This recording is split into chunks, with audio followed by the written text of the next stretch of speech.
ये है इमाम साहब और ये है कारी साहब। इनमें क्या अंतर है और क्यों बहुत से लोग इन दोनों जिम्मेदारियों को एक ही समझ लेते हैं? सबसे पहले बात करते हैं इमाम साहब की। इमाम का सीधा मतलब होता है लीडर या रहनुमा। मस्जिद में जो शख्स पांचों वक्त की नमाज और जुमा की नमाज में सब लोगों के आगे खड़े होकर जमात की लीडरशिप करते हैं, उन्हें इमाम कहा जाता है। एक इमाम के लिए सिर्फ अच्छी आवाज होना काफी नहीं है, बल्कि उन्हें इस्लामी कानून, फिक्र, शरीयत के मसाइल और दीन की गहरी समझ होना जरूरी है, ताकि वो नमाज के नियमों को सही से संभाल सकें और लोगों के मजहबी सवालों के जवाब दे सकें। अब इसके उलट कारी साहब पर आइए।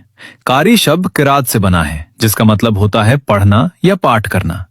कारी साहब वो उस्ताद या शख्स होते हैं जो कुरान मजीद को उसके तय नियमों, जिसे तजवीद, करेक्ट प्रोनाउंसिएशन एंड इल्क्वेशन कहते हैं, के मुताबिक बेहद खूबसूरत और सुरीली आवाज में पढ़ते और सिखाते हैं।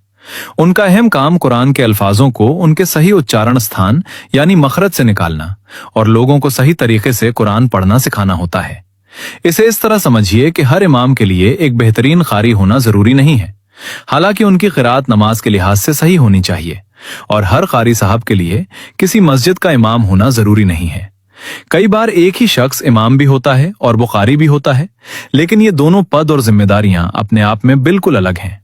आसान शब्दों में समझें तो इमाम साहब वो होते हैं जो मस्जिद में जमात के साथ नमाज पढ़ाते हैं और मजहबी मामलों में लीडर होते हैं। कारी साहब वो होते हैं जो कुरान मजीद को तजवीद और खूबसूरत आवाज के साथ पढ़ने और सिखाने के एक्सपर्ट होते हैं।